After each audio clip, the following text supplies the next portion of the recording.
Yo, what's up guys? Welcome back to my channel. In this quick tutorial I am going to show you on how to connect your Namecheap domain to your Canva website in just a few steps.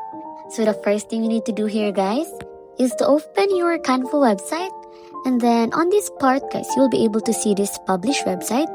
So you just need to click that one and then select the use my existing domain. Now guys, you just need to enter your Namecheap domain like yourdomain.com and then click continue. So here, and then the Canva will now give you two important DNS records, which is an A record or a C name. And then copy these details because we will need to add them inside our Namecheap.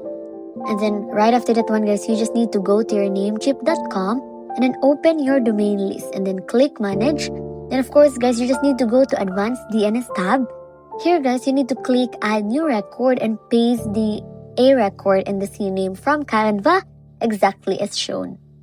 So go back to Canva guys and click verify connection. So guys, it might take a few minutes or hours for the connection to update. And once it's done guys, your Canva website will be live on your Namecheap domain.